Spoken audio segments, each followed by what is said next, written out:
J'invite à ouvrir vos Bibles dans le livre des Psaumes. Le psaume 2.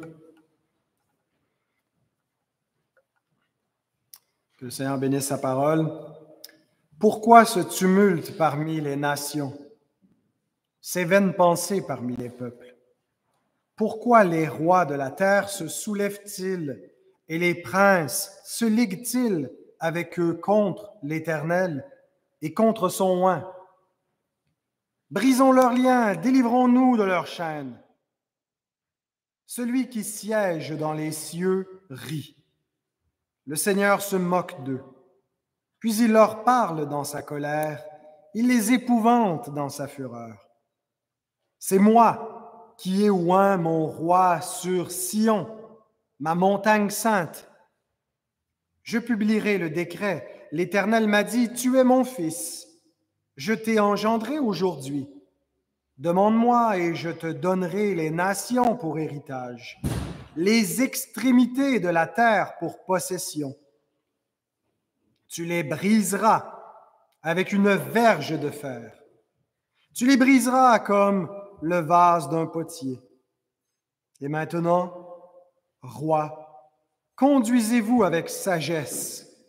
Juge de la terre, recevez instruction.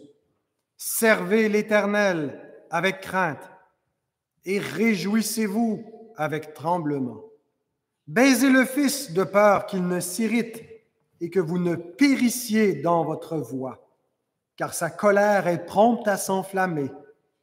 Heureux tous ceux qui se confient en lui.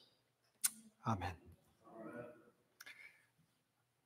J'aimerais exposer ce texte de la parole de Dieu en 4 strophes où on voit que parlent tour à tour d'abord les rebelles qui prennent la parole, les versets 1 à 3. Ensuite, l'Éternel qui leur répond, les versets 4 à 6. Ensuite, le Messie fait une proclamation, versets 7 à 9. Et finalement, le psalmiste fait une invitation, versets 10 à 12. Donc, nous avons la rébellion des hommes, la dérision de Dieu, la proclamation du Messie et l'invitation aux humains. Nous vivons dans un monde déchu où les êtres humains ont été entraînés dans la rébellion du diable qui s'est rebellé contre Dieu au commencement et qui a entraîné le premier homme avec lui dans sa rébellion contre l'Éternel et contre son oint. Et donc, depuis le commencement, depuis la chute, Dieu déclare la guerre au serpent et il déclare qu'il y aura une inimitié entre la postérité du serpent et la postérité de la femme.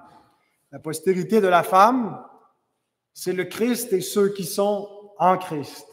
Ce sont les élus qui font partie du peuple de Dieu et qui vivent au milieu d'un monde rebelle où il y a des fils du diable, des fils de la géhenne, des gens qui sont une engeance, une descendance de la vipère et qui manifestent leur rébellion contre Dieu et qui refusent le règne de Dieu et de son oint. Et donc, le contraste entre les deux postérités devient évident lorsqu'on regarde quels sont l'objet de leurs méditations respectives. Le psaume 1 nous dit ce que médite l'homme de Dieu. Il médite la loi de l'Éternel, jour et nuit. C'est le verbe « hagar » en hébreu, et le même verbe est utilisé au 2e psaume, verset 1, lorsque ça nous parle des vaines pensées, « haga ». Ce que méditent les méchants, c'est qu'ils complotent. Parmi les peuples, donc, ils se rebellent. Cette rébellion est observable parmi tous les chrétiens, parmi tous les pécheurs inconvertis. Et on peut la voir de façon générale comme étant l'état de péché dans lequel se trouvent les hommes qui refusent l'autorité de Dieu. Ici, il est parlé en particulier aux puissants, à ceux qui sont un peu les représentants parmi les hommes, les rois de la terre, les princes. Un peu plus bas, ça nous parle des juges. Donc, les autorités qui représentent les peuples. Et donc, qui sont en rébellion contre Dieu, puisqu'ils sont souvent les agitateurs, ceux qui gouvernent le monde ou qui influencent, qui mènent la culture, qui dirigent les hommes lorsqu'ils ne sont pas des enfants de Dieu. Et ils vont stimuler la rébellion contre Dieu. Spurgeon écrit à cet effet que pour la nuque dénuée de la grâce, le joug du Christ est intolérable. Mais pour le pécheur sauvé, il est doux et léger. Nous devons nous juger nous-mêmes. Aimons-nous son joug ou voulons-nous nous en débarrasser? Les hommes ont voulu être leur propre Dieu et c'est toujours ce qui caractérise les hommes déchus. Une rébellion contre leur Créateur. Mais les enfants de Dieu se manifestent par leur désir de soumission et d'obéissance, où ils acceptent le joug de Dieu et concrètement de son oint. Et Jésus dit, « Venez à moi, vous tous qui êtes fatigués et chargés, je vous donnerai du repos. Prenez sur vous mes instructions, recevez mon joug. » Donc, c'est ce que font les enfants de Dieu. Alors, la rébellion des hommes se manifeste par la dépravation et le péché et la rébellion envers Dieu, mais de façon spécifique contre le loin de l'Éternel. Le mot « oint », « Mashiach » en hébreu, est traduit par Christ, Christos en grec, où on a aussi le mot « Messie » qui a été translittéré en grec, qui vient du mot « Mashiach » en hébreu, qui veut dire celui qui a reçu l'onction, loin de l'Éternel. Alors, dans le contexte immédiat, David est loin de l'Éternel. David est celui qui a reçu, qui a été choisi au milieu de ses frères, bien qu'il était le plus jeune, qui a reçu cette huile de joie, cette onction royale, qui a été désigné, choisi par Dieu en remplacement de Saül. Et donc Dieu, dans ce choix de David, plus tard, lui révèle aussi qu'il va affermir sa maison et qu'il va affermir le règne de David pour en faire un règne sans fin. Et non seulement ce sera un règne qui n'a point de fin dans la durée, mais aussi un règne qui n'aura pas de limite dans son étendue, où il va s'établir sur toutes les nations. C'est pas David lui-même qui devait, en son temps, régner sur tous les peuples, bien que d'autres peuples que le peuple d'Israël lui ont été soumis temporairement. Mais nous voyons dans le livre des psaumes, dans les prophéties des livres prophétiques qui reprennent l'alliance davidique, que le roi davidique qui doit venir régnera non seulement sur la maison d'Israël et de Juda, mais sur tous les peuples, d'une extrémité de la terre à l'autre. Et même dans ce psaume, c'est ce que nous voyons au verset 8, que le Messie a reçu les extrémités de la terre pour possession. Alors, c'est contenu dans l'alliance davidique, même si ça ne s'est pas actualisé au temps de David, puisque David est la figure de celui qui devait régner après lui, son fils, le fils de David, Jésus. Alors, si vous retrouvez l'alliance davidique dans 2 Samuel 7, les versets 12 à 16 en particulier, où Dieu dit que ce sera le fils de David qui va venir après lui, qui va bâtir la maison de l'Éternel et non David lui-même, et que Dieu va affermir son règne, qu'il va être appelé fils de Dieu et qui va régner donc pour toujours. Les fils de David sont donc des figures messianiques, appelés fils de Dieu, comme David est appelé ici le fils, mais en vue de celui qui est le fils. Et donc, on voit que dans ce psaume, et comme dans beaucoup de psaumes, il faut voir à deux niveaux. Il y a d'abord la réalité historique de David, et souvent sa réalité, ici, il affirme son règne, il affirme son autorité royale en vue de celle du Messie, qu'il appelle son Seigneur, bien qu'il soit son fils. Parfois, les souffrances de David anticipent la croix de Christ, où il parle de la résurrection du Christ. Alors, il faut toujours voir la portée ultime, être capable de faire une lecture au premier niveau, ce qui s'applique dans le contexte davidique, mais ce qui est une prophétie qui allait plus loin. Armand de Mestral, un commentateur réformé du 19e siècle, a écrit la chose suivante. Le psalmiste nous présente des peuples nombreux soulevés contre l'Éternel et contre la personne sacrée du roi qu'il a établi sur eux. Dès la première lecture de ce remarquable psaume, on pressent qu'il y ait question de quelques personnages bien supérieurs en dignité et en puissance à David lui-même et à tous les rois d'Israël, ses successeurs, et d'une révolte bien plus considérable que toutes celles contre lesquelles ils eurent à défendre leur trône. Parmi ces princes soulevés, ligués contre David, on va retrouver son propre fils, Absalom. Dès le psaume qui suit, le titre du psaume nous parle que le psaume 3 a été écrit lors de la révolte d'Absalom, ainsi que le psaume 4 et le psaume 5 que je prêchais ce matin à notre église de Saint-Jérôme.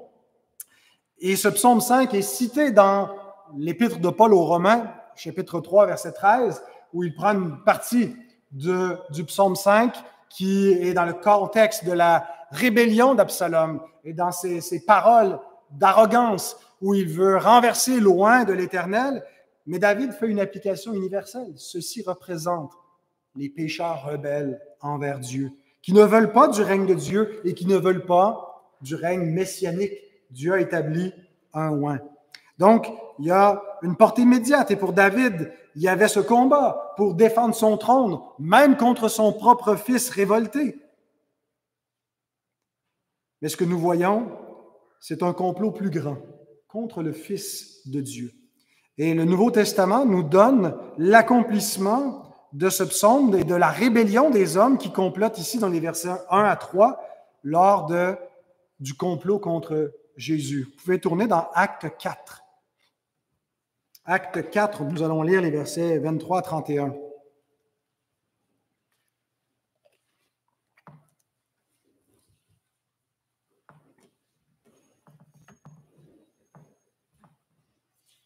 Après avoir été relâchés, ils allèrent vers les leurs et racontèrent tout ce que les principaux sacrificateurs et les anciens leur avaient dit.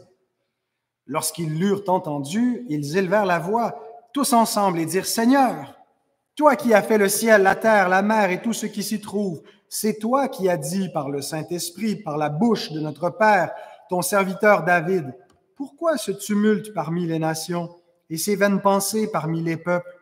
Les rois de la terre se sont soulevés et les princes se sont ligués contre le Seigneur et contre son oint.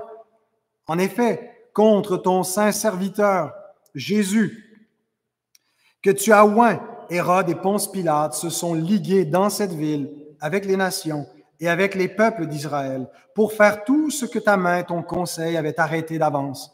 Et maintenant, Seigneur, vois leurs menaces et donne à tes serviteurs d'annoncer ta parole avec une pleine assurance, en étendant ta main pour qu'il se fasse des guérisons, des miracles, des prodiges, par le nom de ton saint serviteur Jésus. Quand ils eurent prié, le lieu où ils étaient assemblés trembla. Ils furent tous remplis du Saint-Esprit et ils annonçaient la parole de Dieu avec assurance. Donc, voici la rébellion des hommes, le contexte davidique, une rébellion immédiate qui va suivre tout de suite après le psaume 2, celle d'Absalom, qui est transposée à l'échelle universelle dans le Nouveau Testament pour nous parler de la rébellion des hommes, mais en particulier au temps de notre Seigneur, qui a été oint, comme David l'avait été, mais lui par le Saint-Esprit, pour être le roi d'Israël qui vient, mais pas seulement pour régner sur Israël.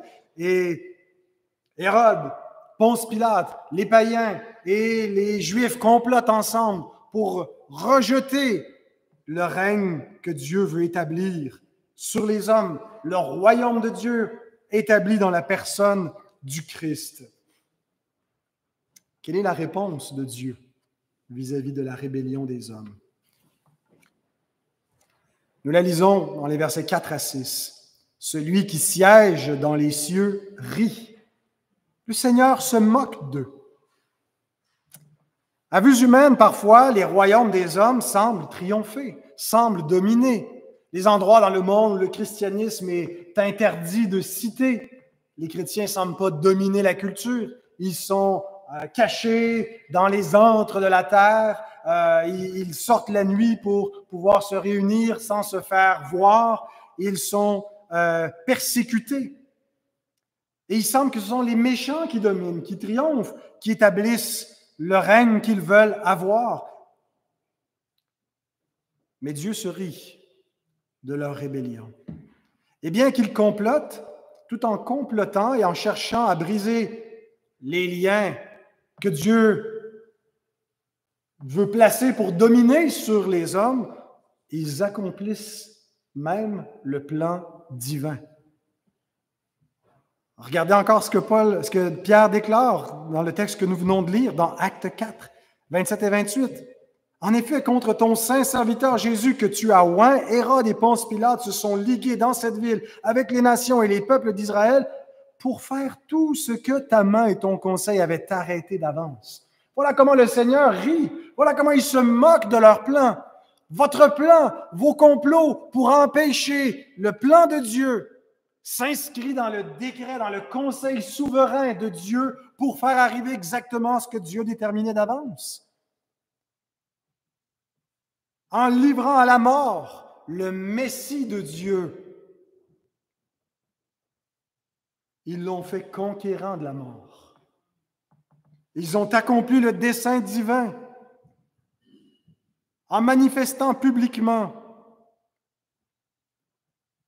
qu'il est loin de l'Éternel, qu'il va non pas le laisser dans le Sheol connaître la corruption, mais il va le déclarer fils de Dieu avec puissance par sa résurrection d'entre les morts et mettre sous ses pieds tous les royaumes de la terre.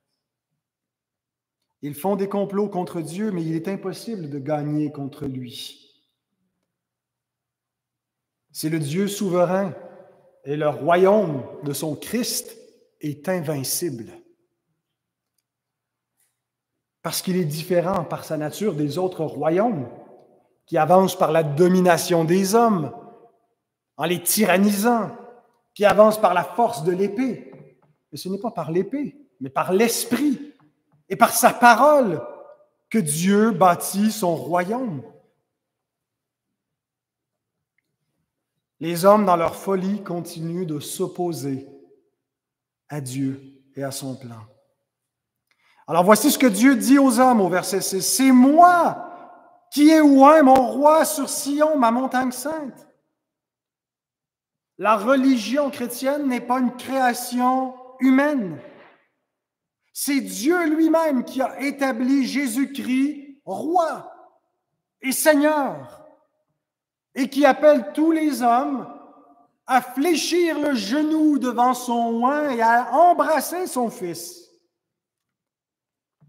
Dieu a inauguré ce règne depuis Sion, la montagne sainte, à Jérusalem, là où se trouve le temple de l'Éternel. Et c'est là où a commencé la proclamation royale du règne de Christ par sa résurrection. Et ce n'est pas que le Messie devait régner seulement à Jérusalem ou depuis Jérusalem, mais que là allait se produire l'entrée dans son règne. Donc, sachons que peu importe les apparences, peu importe si nous semblons perdre la guerre de la culture, peu importe ce qui peut sembler à l'œil, ayons ce regard de la foi. Nous voyons Christ couronné de gloire et d'honneur, assis à la droite de Dieu le Père. Bien que nous ne voyons pas encore maintenant que toutes choses sont soumises à son règne ici-bas, il règne sur tous les hommes. Dieu l'a établi roi. C'est moi qui ai oint mon roi sur ma montagne sainte. Et prenons courage, ayons ce regard de foi. Jean Calvin écrit « David donne à entendre que si Dieu permet que le royaume de son Fils soit attaqué, ce n'est pas qu'il ne puisse porter secours ou qu'il néglige l'honneur de son Fils, mais c'est à dessein qu'il diffère la vengeance jusqu'au temps le plus convenable pour que leur fureur soit exposée à la risée. Soyons donc convaincus que lorsque Dieu n'étend pas immédiatement sa main contre les impies, c'est pour lui le temps de rire. Et si alors c'est peut-être pour nous le temps de pleurer, cette pensée doit tempérer l'amertume de notre douleur. Dieu est patient et Dieu invite les hommes à la repentance. Et heureusement qu'il est patient envers les rebelles. Nous étions de ce nombre. Nous étions de ce nombre et le Seigneur, par sa puissance royale, a fait fléchir notre rébellion pour nous assujettir devant notre roi, son Messie.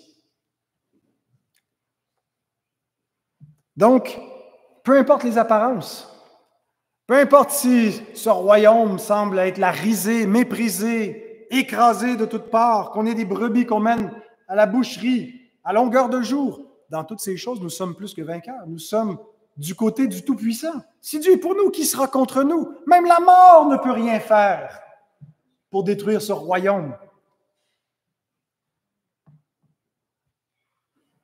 Et puisque Satan le sait, il n'utilise pas que la persécution, il essaie d'utiliser la séduction pour ralentir ce royaume, parce que la persécution semble souvent lui donner encore plus d'ardeur à ce royaume, parce que les portes du séjour des morts ne peuvent point prévaloir contre son Église, contre un peuple qui a la vie éternelle.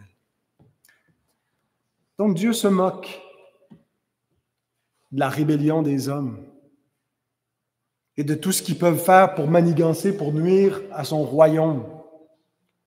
Dieu établit son règne et les complots des hommes ne peuvent pas défaire. Ils accomplissent même le plan divin. Soyons-en certains. Ensuite, c'est le Messie qui parle. On retrouve dans les Écritures et dans l'Ancien Testament parfois Dieu qui parle à son Messie, le Messie qui parle à Dieu, David qui parle au Messie, qui l'appelle son Seigneur, Jésus qui pose la question, mais de qui est-il le Fils? Pourquoi est-ce que David l'appelle Seigneur si c'est son Fils? Alors voici ce que le Messie déclare au verset 7. « Je publierai le décret. L'Éternel m'a dit, tu es mon Fils, je t'ai engendré aujourd'hui. » Il y a plusieurs choses qu'on peut dire sur la filiation divine et l'engendrement divin.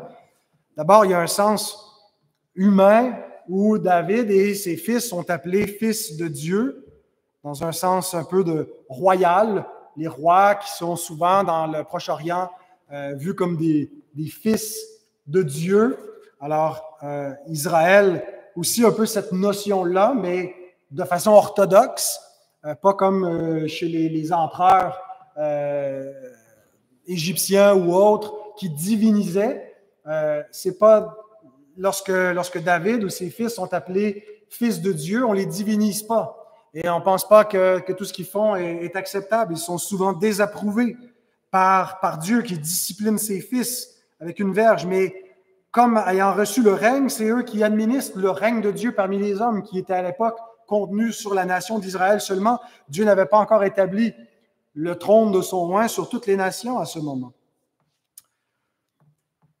Mais Jésus est appelé fils de Dieu dans un sens supérieur. Il est appelé fils de Dieu dans un sens humain également, comme Adam, par exemple, est appelé fils de Dieu dans la généalogie lucanienne de Christ, où on remonte du Christ jusqu'à Adam, fils de Dieu. Et ensuite, on est dans la situation où Adam se trouvait pour faire face aux tentateurs, tout de suite après la généalogie que Luc nous donne. Luc ne la donne pas au début de l'Évangile comme Matthieu le fait, il la donne entre le baptême et la tentation au désert pour qu'on puisse voir que là où Adam a échoué, Adam, fils de Dieu, a échoué, Jésus, fils de Dieu, va réussir, et le Fils fidèle qui vient comme Fils royal être fidèle là où Adam a échoué, là où Israël, qui est aussi appelé fils de Dieu, j'ai appelé mon fils hors d'Égypte, mais Israël ne sera pas un fils fidèle en qui Dieu prend parfaitement plaisir parce qu'il est parfaitement obéissant. Il va être un fils rebelle, mais Jésus va être ce fils fidèle, le vrai Israël, le dernier Adam. Mais Jésus est appelé fils de Dieu bien plus que dans un sens humain dans l'Écriture. Il est appelé fils de Dieu dans un sens divin. Maintenant, comment est-ce qu'on peut appliquer l'idée de l'engendrement au Fils? Et parmi les premiers théologiens, il y avait les Ariens, qui étaient les disciples de Arius, qui prenaient le mot « engendré » pour dire qu'il avait été créé.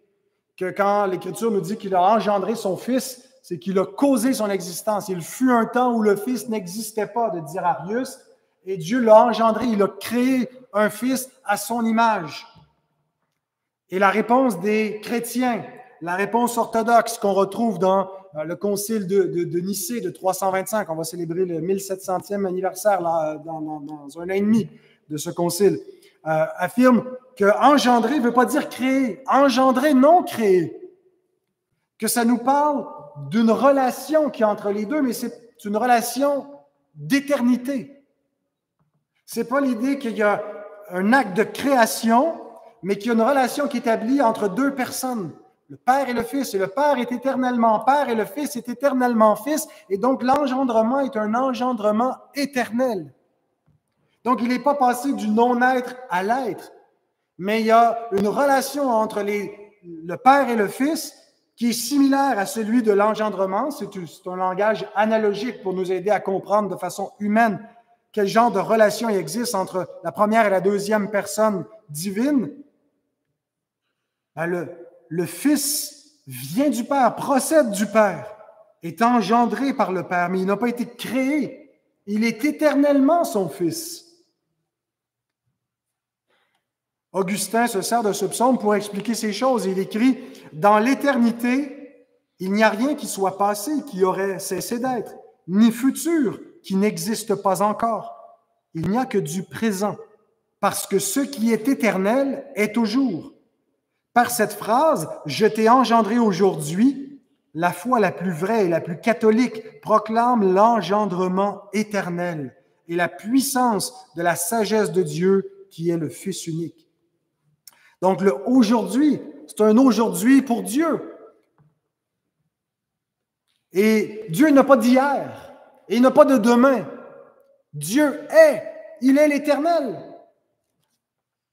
Donc, c'est un engendrement de même nature. L'engendrement éternel du Fils de Dieu.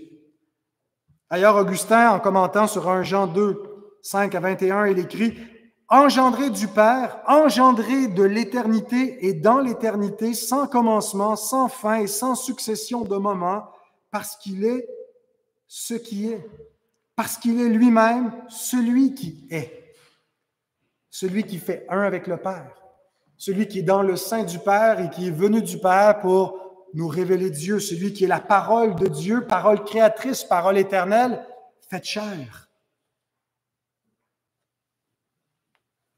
Origène, avant Augustin, ses dates sont 185 et 253, écrit « Il n'y a pas de soir possible pour Dieu, ni de matin, mais ce temps, si je puis m'exprimer ainsi, coextensif à sa vie sans origine et éternelle, est pour lui un aujourd'hui, jour où le Fils a été engendré.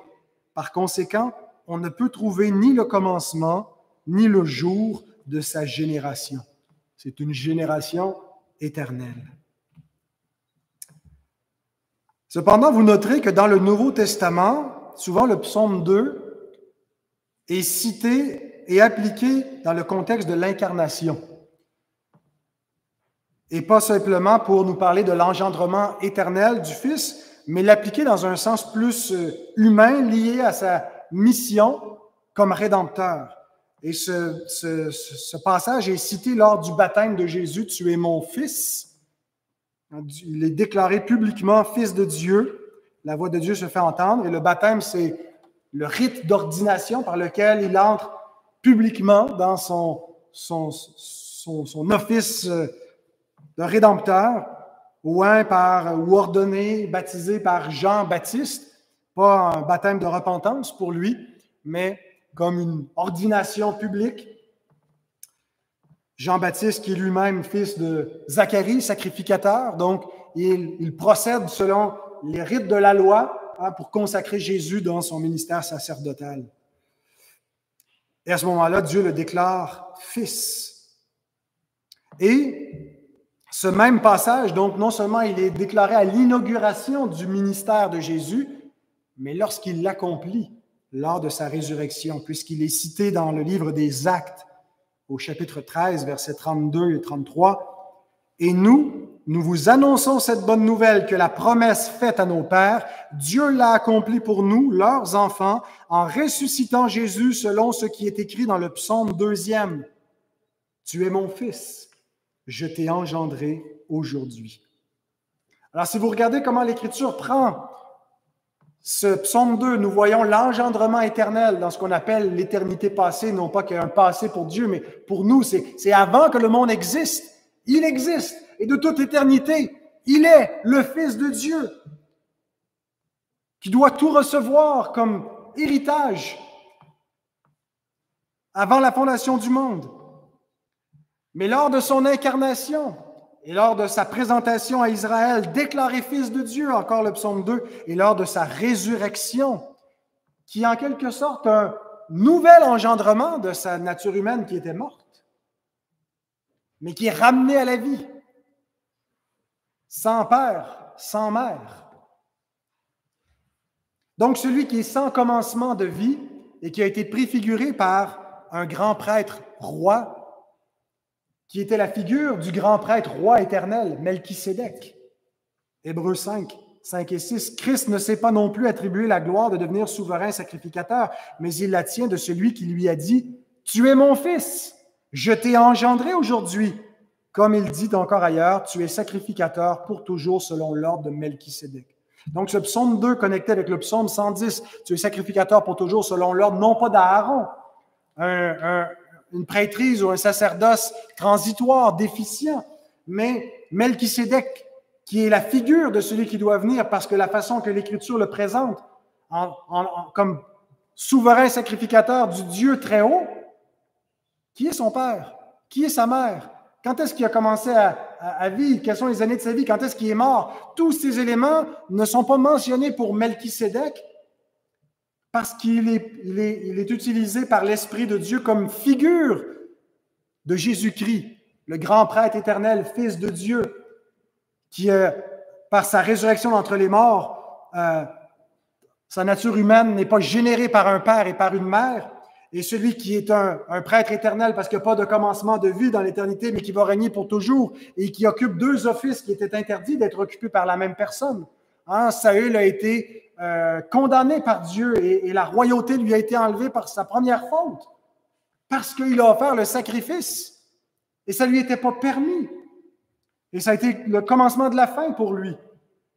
Et David n'a jamais fait cela, mais Dieu annonce que son fils royal va être aussi un prêtre. Et c'est dans ce verset que l'Éternel a dit à mon Seigneur, tu es sacrificateur pour toujours. Donc, celui que Dieu appelle son fils. Vous voyez toutes ces proclamations. Et ici, donc, le Messie révèle son identité.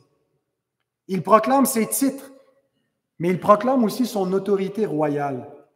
Versets 8 et 9. « Demande-moi et je te donnerai les nations pour héritage, les extrémités de la terre pour possession. Tu les briseras avec une verge de fer, tu les briseras comme le vase d'un potier. » Voilà la proclamation, le décret que le Fils fait, que le Père lui a donné de faire comme Messie incarné.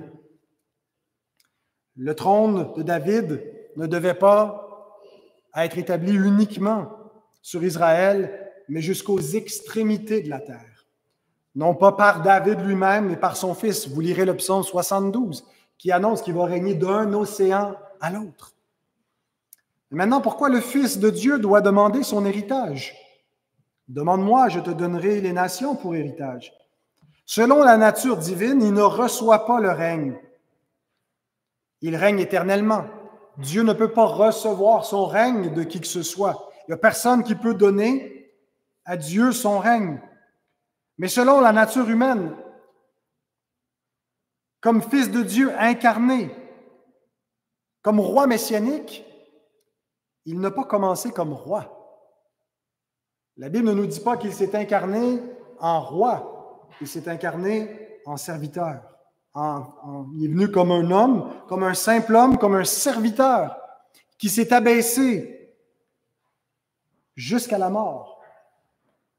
Et par la suite, il est devenu roi des rois, seigneur des seigneurs. Après cet abaissement, il a reçu le règne. Donc, d'une certaine façon, dès son incarnation, il est roi éternel parce qu'il est fils de Dieu. Il porte déjà les titres messianiques comme fils de David. Mais il n'a pas encore reçu le règne avant sa résurrection et son ascension. La mission n'était pas accomplie. Et c'est seulement au terme de cette mission, les hommes ont voulu le couronner. Jésus a dit non, Jésus ne voulait pas de ce couronnement humain. Il attendait la couronne par son Père.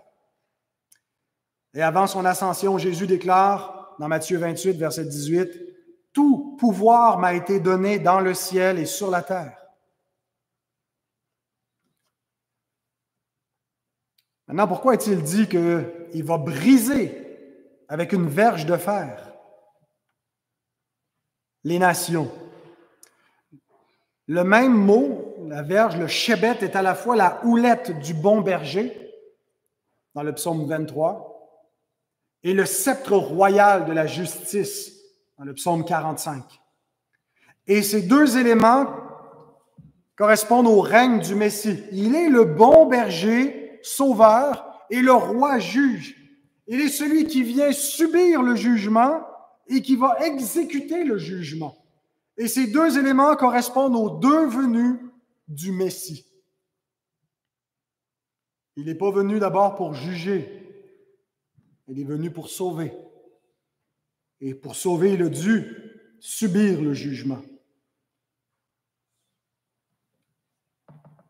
Mais il va revenir pour juger et pour punir.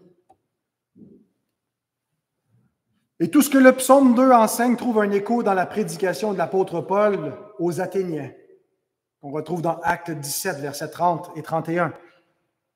Il déclare Dieu sans tenir compte des temps d'ignorance. Dieu se rit de la rébellion. Dieu se rit de votre ignorance.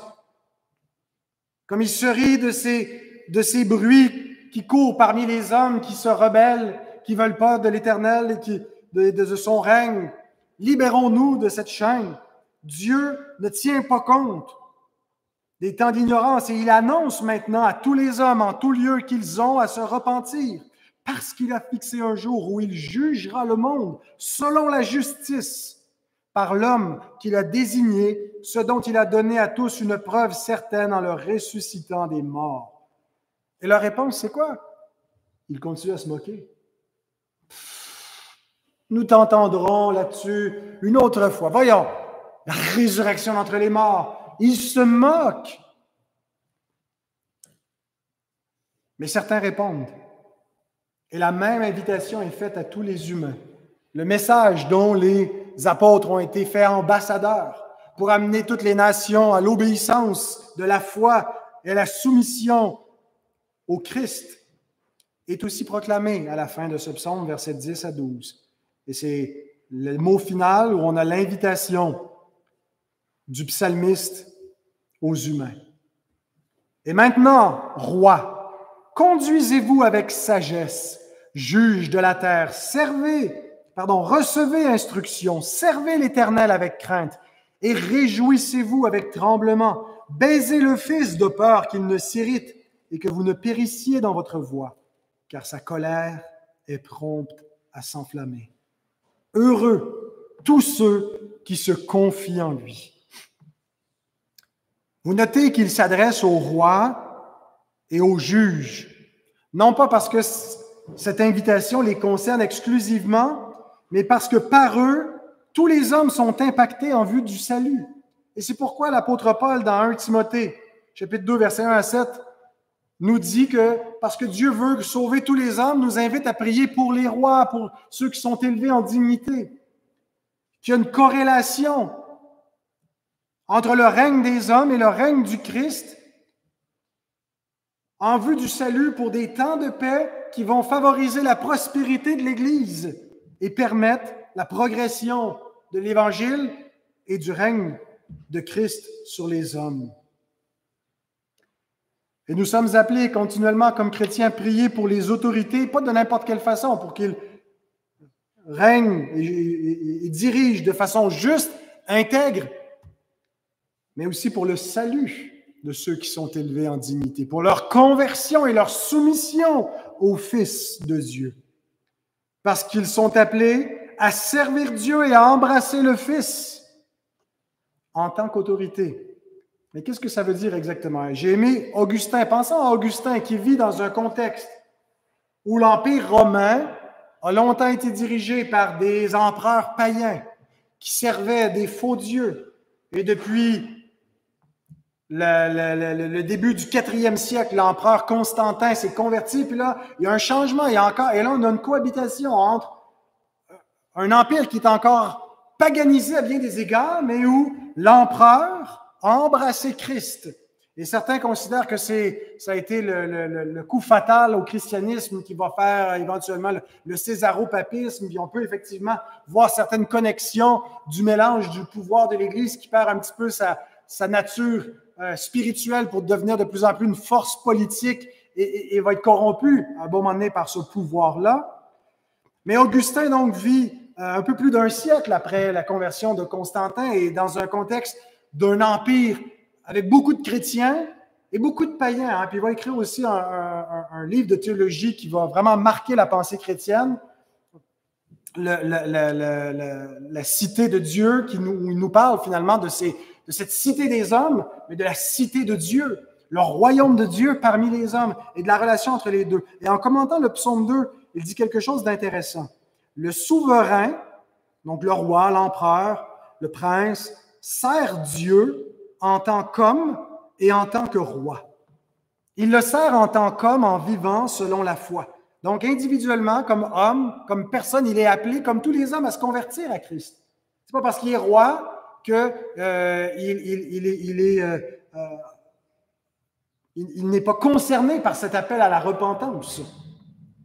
Et il sert en tant que roi en exerçant la force nécessaire pour sanctionner les lois qui commandent le bien et interdisent son contraire. Il n'en dit pas tellement plus, mais ma compréhension est la suivante. Les autorités civiles ne sont pas appelées à établir un gouvernement proprement chrétien, mais à établir un gouvernement commun dans lequel des chrétiens et des non-chrétiens cohabitent. Parce que la postérité du serpent et la postérité de la femme vont cohabiter jusqu'à la fin. Mais établir ce gouvernement commun qui ne sera pas en rébellion ouverte envers le règne du Christ. En favorisant le bien et la liberté de l'Église. En faisant des lois qui ne sont pas contraires à la loi de Dieu et qui ont un caractère universel.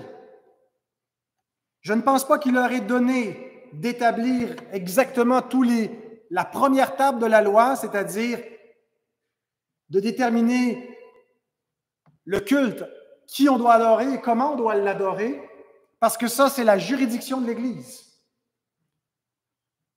Mais ils doivent établir un règne qui n'est pas en rébellion vis-à-vis du règne de Christ.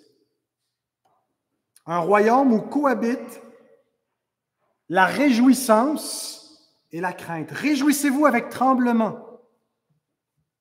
Où il y a une saine réjouissance qui n'est pas faite de l'anarchie, de la licence et de la promotion du mal et du péché et de la mauvaise conduite. Et donc, il y a une sorte de tremblement parce qu'il y a une justice. Il y a un jugement qui s'établit. Il y a une punition pour le mal. Et c'est leur rôle en tant que serviteur de Dieu, en tant que ministre de la justice, de punir le mal et d'approuver le bien. L'invitation ultime, cependant, qu'il leur est faite, c'est de l'embrasser lui personnellement. C'est de devenir des chrétiens, de régner comme des chrétiens. Le reconnaître comme leur Seigneur. Parce que ceux qui refusent, à commencer par les rois, et tous ceux qui sont sous leur règne, périront dans leur voie. Le psaume 1, verset 6 termine en disant que la voie des pécheurs mène à la ruine. Et il y a cette même ruine, donc, qui est certaine pour ceux qui refusent loin de l'Éternel. Mais heureux ceux qui se réfugient en lui. Voilà la béatitude ultime. Heureux ceux qui ont foi dans le Fils. Et donc, il y a un sens où les rebelles, plutôt que de prendre la part d'Absalom, devaient prendre David, et même si ça paraissait le mauvais choix à vue humaine à court terme de dire « je ne veux pas prendre la part de celui qui fuit, de celui qui est en train de perdre la bataille. Heureux celui qui vient trouver refuge auprès de David parce que c'est celui que Dieu choisit, c'est celui que Dieu a oint. » Mais nous avons ici une sorte de parabole. Christ qui est crucifié et son peuple qui est en exil, son peuple qui est mis au banc de l'Empire, qui est rejeté, qui est banni de ce monde, ben c'est lui que Dieu a choisi pour régner. Heureux ceux qui se confient dans un sens beaucoup plus grand dans ce fils de David qu'il ne devait se confier en David. David n'est pas le sauveur ultime, c'est un pécheur, mais il est la figure de celui en qui nous devons croire, en qui nous devons espérer, celui que nous devons invoquer pour notre salut.